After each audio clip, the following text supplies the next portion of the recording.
ಸಿನಿಮಾಕ್ಕೂ ಮತ್ತು ನಾಟಕಕ್ಕೂ ಭಾಳ ವ್ಯತ್ಯಾಸ ಇತ್ತು. ಸಾಮಾಜಿಕ ನಾಟಕ ಅಂದರೆ ಏನು? ಒಂದು ನಾಟಕ ಬರೆಯೋದಕ್ಕೂ ಒಂದು ಕಾದಂಬರಿ ಬರೆಯೋದಕ್ಕೂ ತುಂಬ ವ್ಯತ್ಯಾಸ ಇದೆ. ಕವನಗಳನ್ನು ಬರೀತಾರೆ, ಕಥೆಗಳನ್ನು ಬರೀತಾರೆ, ಪದ್ಯಗಳು. ಯಾಕೆ ನಾಟಕ ಬರೆಯಲ್ಲ? ಟೊಮೆಟೊ ಲಾಸ್ ಆಯಿತು ಅಯ್ಯೋ ಅಂತಿರ್ತಾನೆ, ಆ ಕೂಗು ವಿಶ್ವಾಮಿತ್ರ ಕೇಳ್ತಿರುತ್ತೆ. ಅಸಂಗತ ನಾಟಕ ಅಂತೀವಿ, ಅಬ್ಸ್ಟ್ರಾಕ್ಟ್ ಪ್ಲೇ. ಈಗ ಸಂಗೆ ಬಾಳೆನ ಕತೆ, ಪೊಲೀಸರಿದ್ದಾರೆ ಎಚ್ಚರಿಕೆ, ಸ್ಟ್ರಾಂಗ್ ಆಗಿರಬೇಕಾಗಿರೋನು ನಾಟಕ. 10 ನಿಮಿಷದ ಕಥೆನ 2 ಗಂಟೆ ಮಾಡಿದ್ವಿ. ನಾಟಕದಲ್ಲಿ ಹಲವಾರು ಪ್ರಕಾರಗಳಿವೆ, ಹಲವಾರು ರೀತಿಯಲ್ಲಿ ನಾವು ಅದನ್ನು ಯೋಚನೆ ಮಾಡ್ಬೋದು. ನಾಟಕ ವಿಸ್ತಾರ ದೊಡ್ಡದು. ಸಿನಿಮಾಕ್ಕೂ ಮತ್ತು ನಾಟಕಕ್ಕೂ ಭಾಳ ವ್ಯತ್ಯಾಸ ಇದೆ.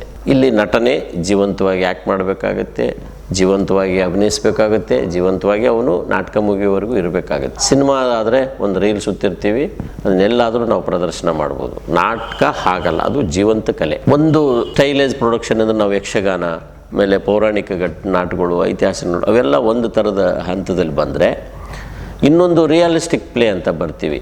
ಯಾವುದೋ ಒಂದು ಕುಟುಂಬದ ಕತೆ, ಒಂದು ಮಧ್ಯಮ ವರ್ಗದ ಕತೆ, ಇದು ದಿನನಿತ್ಯದ ಒಂದು ಕುಟುಂಬದ ಕತೆ. ಹಲವಾರು ಬೇರೆ ಬೇರೆ ಪ್ರಕಾರಗಳು ಇವೆ. ಅಸಂಗತ ನಾಟಕ ಅಂತೀವಿ, ಅಬ್ಸ್ಟ್ರಾಕ್ಟ್ ಪ್ಲೇ ಅಂತ ಅಂದಾಗ ಅದು ಬೇರೆ ಥರದಲ್ಲಿ ವಿಷಯಗಳನ್ನು ಹೇಳ್ತಾ ಹೋಗುತ್ತೆ. ಹಿಂಗೆ ಹಲವಾರು ಪ್ರಕಾರಗಳು. ರೂಪಕ ಅಂತೀವಿ, ನೃತ್ಯ ರೂಪಕ. ಮೊದಲು ಕಂಪ್ನಿ ನಾಟಕಗಳಲ್ಲಿ ಗೀತನಾಟಗಳು ಅಂತ ಬರೋದು. ಗೀತನಾಟಗಳು ಅಂತಂದರೆ ಹಾಡು ಹೇಳ್ತಾ ಅಭಿನಯಿಸೋದು. ಇವತ್ತಿಗೂ ನಿಮಗೆ ಆ ಪರಂಪರೆ ನಮ್ಮ ಬೆಂಗಳೂರು ಭಾಗದಲ್ಲಿದೆ, ಪೌರಾಣಿಕ ನಾಟಕದಲ್ಲಿದೆ. ಈ ನಟ ಹಾಡ್ತಾನೆ, ಅವನು ಕಂದ ಪದ್ಯ ಅಂತೀವಲ್ಲ, ಅಭಿನಯಿಸ್ತಾನೆ, ಪಾತ್ರ ಮಾಡ್ತಾನೆ. ಅದೇ ರಿಯಲಿಸ್ಟಿಕ್ ನಾಟಕದಲ್ಲಿ ಹಂಗಾಗಲ್ಲ, ಅದು ಹಾಸ್ಯಾಸ್ಪದ ಆಗಿಬಿಡುತ್ತೆ. ಯಾಕಂದರೆ ಒಂದು ಸಂಸಾರ, ಒಂದು ಕುಟುಂಬ, ಅವನ ಸಂಘರ್ಷ ಏನು, ಅವನ ಜೀವನದ ಹೋರಾಟ ಏನು, ಅವನ ಮನೆ ಏನು, ಅವನ ದಿನ ದುಡಿಮೆ ಏನು, ಯಾವುದೋ ಒಂದು ಕತೆ ಅಂತ ನಾವು ತಗೊಂಡಾಗ ಅದಕ್ಕಿರೋ ಭಾವನೆಗಳು, ಅದಕ್ಕಿರೋ ಅದೇ ಬೇರೆ, ಇದೇ ಬೇರೆ ಆಗುತ್ತೆ. ಇಲ್ಲಿ ಸ್ಟೈಲೇಜ್ ನಾಟಕ ತೊಗೊಂಡಾಗ ಯಾವುದೋ ಒಂದು ಯಕ್ಷಗಾನ, ಒಂದು ಯಾವುದೋ ಅಭಿಮನ್ಯುವನ ಕತೆ ತೊಗೊಂಡ್ವಿ ಅಂದ್ರೆ ಅದಕ್ಕೆ ಬೇಕಾದಂಥ ವೇಷಭೂಷಣಗಳು, ಅದರ ಇದೇ ಅದು ಬೇರೆ ಬಿಡುತ್ತೆ. ನೃತ್ಯ ರೂಪಗಳು ಅಂತ ಅಂದರೆ ನಾನೇನು ಹೇಳಿದೆ, ಪೌರಾಣಿಕ ನಾಟಕದಲ್ಲಿ ಗೀತನಾಟಕಗಳು ಅಂತ ಬರೋದು. ಅವಾಗೆಲ್ಲ ಹೆಚ್ಚು ಕಡಿಮೆ ಹಾಗೇ ಇರೋದು.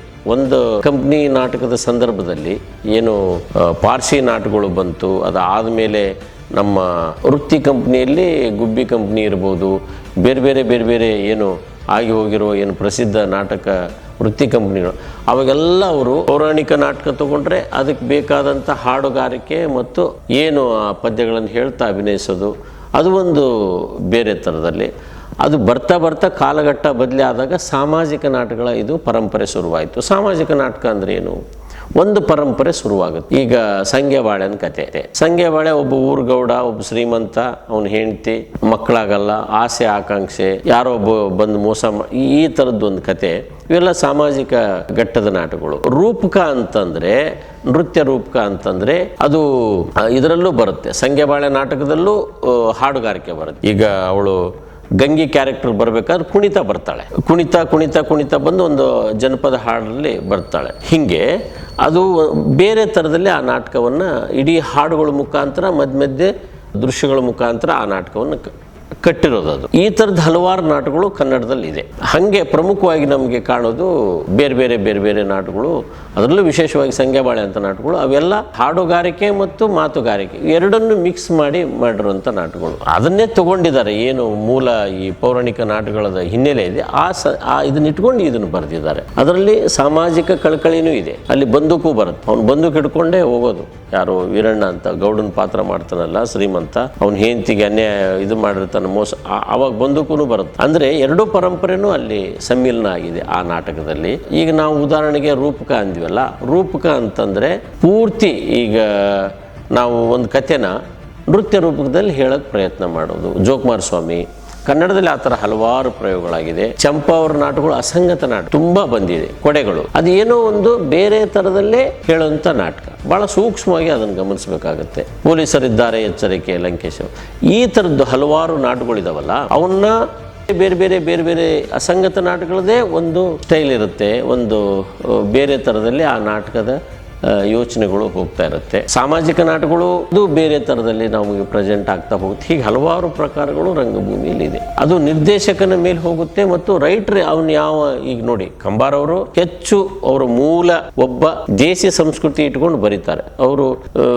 ಬೇರೆ ದೇಶದ ಯಾವುದೋ ಒಂದು ಜನಪದ ಕಥೆಯನ್ನು ನಮ್ಮ ದೇಶಕ್ಕೆ ಹೋಲಿಸ್ಕೊಂಡು, ಅದು ಶಿವಾಪುರ ಅನ್ನೋ ಒಂದು ಹಳ್ಳಿಗೆ ಹೋಲಿಸ್ಕೊಂಡು ಅವ್ರ ಕಥೆ ಬರೀತಾರೆ. ಯಾವುದೋ ದೇಶದ ಯಾವುದೋ ಒಂದು ಕಥೆ ಆಗಿದ್ದರೂ ಅದು ನಮ್ಮ ನೆಲಕ್ಕೆ ಅದನ್ನು ಹೊಂದಿಸ್ತಾರೆ.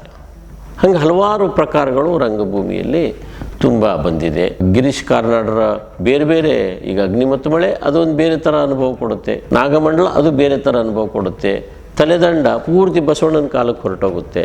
ಹಾಗೆ ಎಲ್ಲ ಥರದ ಪ್ರಕಾರಗಳ ನಾಟಕಗಳನ್ನು ಮಾಡುವಂಥ ಯೋಚನೆ ನಿರ್ದೇಶಕನ ಮೇಲೆ ಹೋಗುತ್ತೆ. ರೂಪಕ ಅಂದಾಗ ಈಗ ಯಾವುದೋ ಒಂದು ದೇಶದ ಬಗ್ಗೆ ಯಾವುದೋ ಒಂದು ವಿದುರಾಶ್ವತ್ಥ ಅಂತ ಒಂದು ಕತೆ ಬಗ್ಗೆ ನಾವು ಹೇಳಬೇಕಾದ್ರೆ ಅಲ್ಲಿ ಆ ವಿದುರಾಶ್ವತ್ಥ ವರ್ಣನೆಗೆ ಒಂದು ಹಾಡು ಬರುತ್ತೆ, ಆಮೇಲೆ ಒಂದು ದೃಶ್ಯ ಬರುತ್ತೆ, ಅಲ್ಲಿ ನಡೆಯುವಂಥ ಒಂದು ಘಟನೆ, ಹೋರಾಟ, ಎರಡನ್ನು ಮಿಕ್ಸ್ ಮಾಡಿ ಅದನ್ನು ರೂಪಕ ಅಂತ ಮಾಡಿ.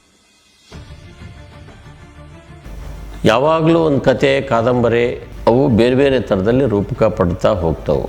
ಸಿದ್ಧ ಮಾದರಿಯ ನಾಟಕಗಳು ಬೇರೆ, ಅಂದರೆ ನಾಟಕ ಅಂತಲೇ ಬರೆದಾಗ ಅದು ಬೇರೆ ಥರ ಆಗುತ್ತೆ. ಅದಕ್ಕೆ ಒಂದು ನಾಟಕ ಬರೆಯೋದಕ್ಕೂ ಒಂದು ಕಾದಂಬರಿ ಬರೆಯೋದಕ್ಕೂ ತುಂಬ ವ್ಯತ್ಯಾಸ ಇದೆ. ಯಾಕಂದರೆ ಇಲ್ಲಿ ದೃಶ್ಯ ವಿಂಗಡಣೆ ಮಾಡಬೇಕು, ಎಂಟ್ರಿ ಎಕ್ಸಿಟ್ ಕೊಡಬೇಕು, ಬ್ಲಾಕ್ಔಟ್ ಕೊಡಬೇಕು.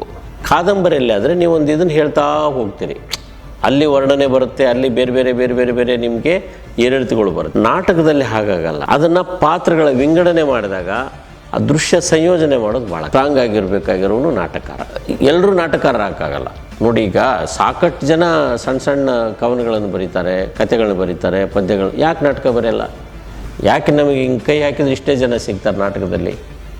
ಬರೀತಾರೆ, ಯಶಸ್ವಿ ಆಗಲ್ಲ. ಯಾಕಂದರೆ ಎಲ್ಲ ಅದು ಈಗ ಕೆಲವು ಜನರು ಮಾತ್ರ ನಾಟಕದಲ್ಲಿ ಭಾಳ ಪ್ರಸಿದ್ಧರಾದರು. ಪೌರಾಣಿಕ ಹೋದರೆ ಅಲ್ಲೊಂದಿಷ್ಟು ಜನ ಪ್ರಸಿದ್ಧರಾದರು. ಈ ಆಧುನಿಕ ರಂಗಭೂಮಿಗೆ ಬಂದು ಇಲ್ಲೊಂದಿಷ್ಟು ಜನ ಪ್ರಸಿದ್ಧರಾದರು. ಎಲ್ಲರೂ 1000 ಜನ ಇವತ್ತು ಕವನ ಬರೆಯೋರಿದ್ದಾರೆ. ನಾಟಕ ಬರೆ ಅಂದರೆ ಬರೆಯೋಕ್ಕೆ ಬರಲ್ಲ ಅವರಿಗೆ. ಯಾಕಂದರೆ ನಾಟಕದ ಆಯಾಮನೇ ಬೇರೆ, ನಾಟಕ ಬರೆಯೋಂಥ ಶಕ್ತಿನೇ ಬೇರೆ ಆಗುತ್ತೆ. ಅದು ಕಷ್ಟದ ಕೆಲಸ. ಅದು ಒಂದು ಕಾದಂಬರಿಯನ್ನು ನಾನು ಒಂದು ರಂಗರೂಪ ಮಾಡಿಬಿಡ್ಬೋದು. ಯಾವುದೋ ಒಂದು ಕಾದಂಬರಿಯನ್ನು ಒಂದು ಭಾಳ ಅದ್ಭುತವಾದಂಥ ಒಂದು ಜಾಗದ ಬಗ್ಗೆ ಬರೆದಿರ್ತಕ್ಕಂಥ ಒಂದು ಆ ಕಾದಂಬರಿ ಇಟ್ಕೊಂಡು ನಾಟಕ ಕಟ್ಟಿಬಿಡ್ಬೋದು. ಒಂದು ಸಣ್ಣ ಕತೆ, ಮಾಸ್ತಿಯವರು ಒಂದು ಸಣ್ಣ ಕತೆ ಇಟ್ಕೊಂಡು ಮಾಸ್ತಿಯವರು ಸುಮಾರು ಕತೆಗಳು ನಾಟಕ ಮಾಡ್ಬೋದು. ನಾವು ಹೆಸರುಗಳ್ಳಿ ರಾಮಣ್ಣವರು ಸುಮಾರು ಕತೆಗಳು ನಾಟಕ ಮಾಡ್ಬೋದು. ಎಲ್ಲ ಕತೆಗಳನ್ನು ನಾಟಕ ಮಾಡೋಕ್ಕಾಗಲ್ಲ. ಆ ಕತೆ ಬೇರೆ ಥರದಲ್ಲಿ ಕಟ್ಟೋಕ್ಕೆ ನಾಟಕಕ್ಕೆ ಅವಕಾಶ ಇರಬೇಕು, ಆವಾಗ ಮಾತ್ರ ಕಟ್ಟಲಿಕ್ಕೆ ಸಾಧ್ಯ. ಸುಮಾರು ಕತೆಗಳು ಬರ್ತವೆ. ಈಗ ಎಲ್ಲದನ್ನು ಕಟ್ಟೋಕ್ಕಾಗಲ್ಲ. ಸುಮಾರು ಕತೆಗಳು, ಭಾಳ ಪ್ರಸಿದ್ಧ ಕತೆಗಳು, ಮಾಸ್ತಿಯವರ ಪ್ರಸಿದ್ಧ ಕತೆಗಳು ನಾಟಕಗಳಾಗಿದೆ. ವೆಂಕಟಗನ ಹೆಂಡತಿ ಸಣ್ಣ ಕತೆ, ನಿಜಗಲ್ಲಿನ ರಾಣಿ ಸಣ್ಣ ಕತೆ, ಅವೆಲ್ಲ ಸಣ್ಣ ಸಣ್ಣ ಕತೆಗಳು. ನಿಮ್ಗೆ ಓದಿದ್ರು ಒಂದು ಪೇಜಿನ ಕತೆ. ಉದಾಹರಣೆಗೆ ನಾನು ಅದೇ ಹೇಳಿದ್ದಲ್ಲ, ಕುವೆಂಪು ಅವರ ಸಣ್ಣ ಕತೆ ಧನ್ವಂತರಿ ಚಿಕಿತ್ಸೆ ಅಂತ. ಒಬ್ಬ ರೈತ ಸಂಕಟ ಪಡ್ತಿರ್ತಾನೆ, ಕೂಗ್ತಾ ಇರ್ತಾನೆ, ಭಯಂಕರ ಸಂಕಟ ಆಗ್ತಿರ್ತಾನೆ, ಕೂಗ್ತಾ ಇರ್ತಾನೆ. ಸಣ್ಣ ಕತೆ ಅದು. ಅವನ ವೇದನೆ ಕೇಳಿಕೊಂಡು ವಿಶ್ವಾಮಿತ್ರ ಬರ್ತಾನೆ.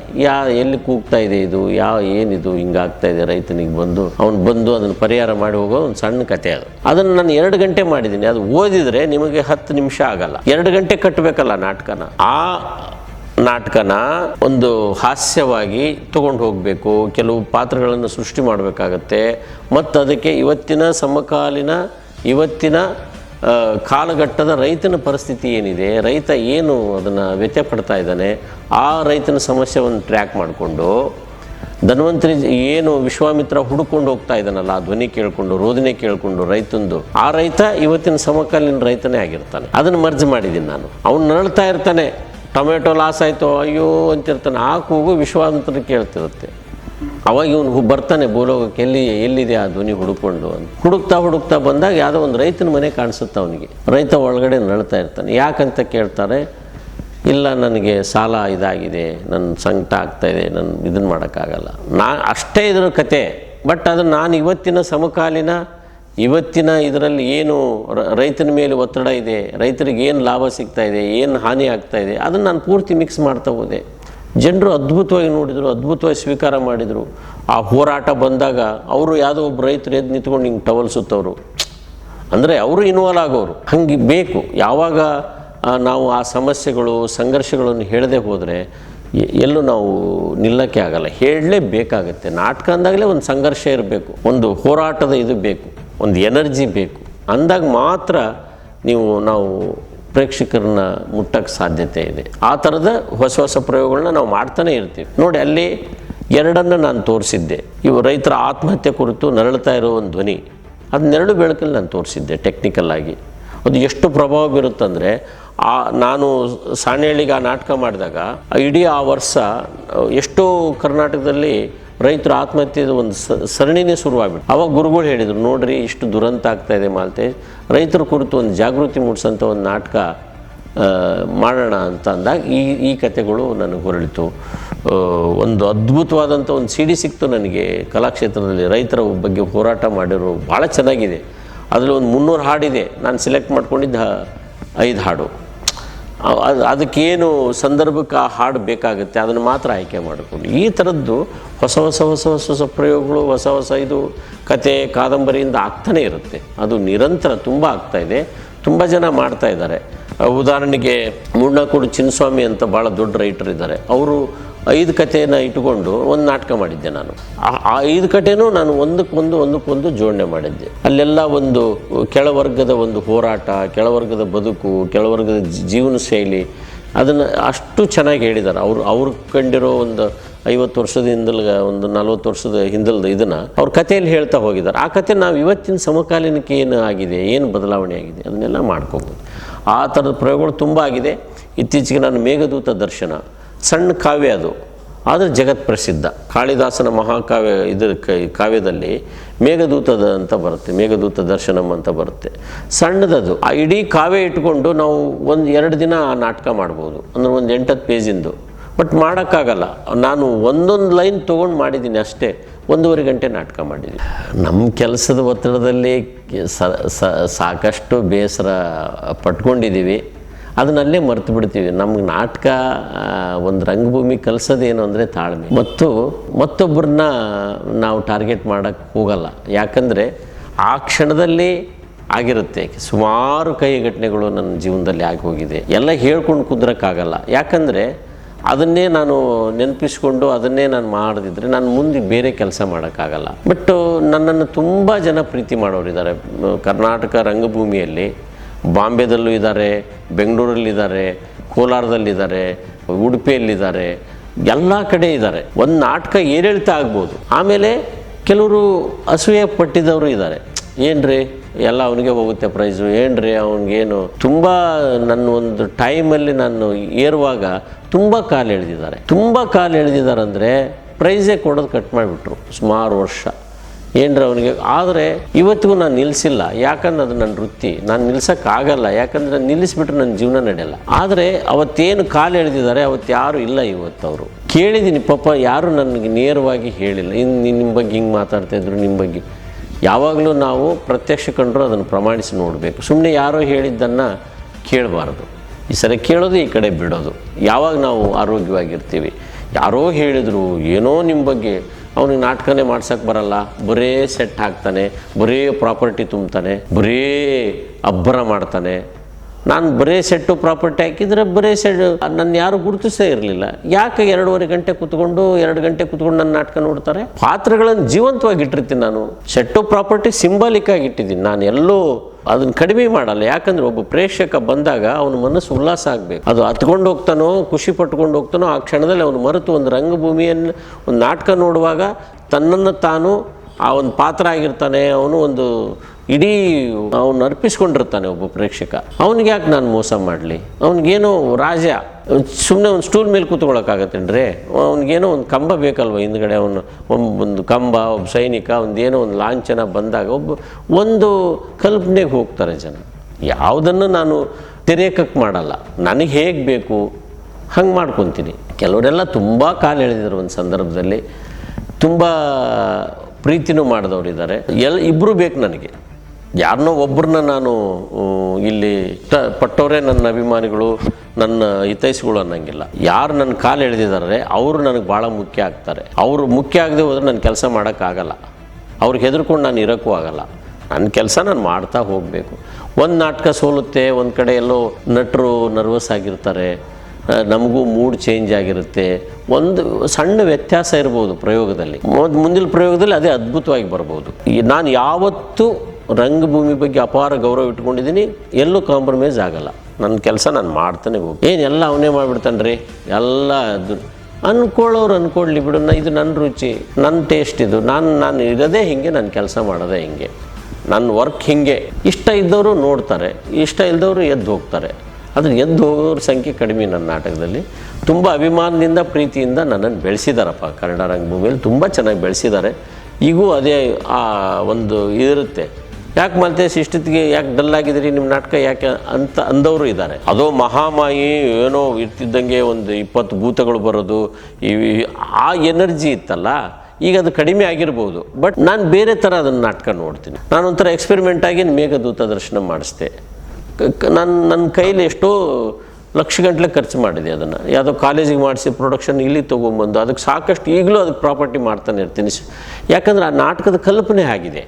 ಪ್ರತಿ ದೃಶ್ಯಕ್ಕೂ ಪ್ರತಿ ಕ್ಷಣಕ್ಕೂ ಅದು ಬರ್ತಾ ಹೋಗುತ್ತೆ. ಅದು ನಾನು ಕೊಡದೆ ಹೋದರೆ ಪ್ರೇಕ್ಷಕರಿಗೆ ನಾನು ನನ್ನೇ ಮಾಡ್ದಂಗೆ ಆಗುತ್ತೆ. ಆ ಲೋಕಕ್ಕೆ ಕರ್ಕೊಂಡು ಹೋಗ್ಬೇಕು. ಎಲ್ಲೋ ಅವ್ನು ಇದಕ್ಕಿದ್ದಂಗೆ ಯಾವುದೋ ಒಂದು ಲೋಕ ತೋರಿಸ್ತಾನೆ, ಅಪ್ಪ ಅದನ್ನು ಮುಟ್ಟಕ್ಕಾಗತ್ತಾ ಮೇಘದೂತ ದರ್ಶನ. ಹಾಗೆ ಭಾಳ ಕಲ್ಪನೆಗಳಿದೆ ನಾಟಕಕ್ಕೆ. ನಾವು ಆ ಮೂಡಿಗೆ ತೊಗೊಂಡು ಹೋಗಬೇಕು ಪ್ರೇಕ್ಷಕರನ್ನ.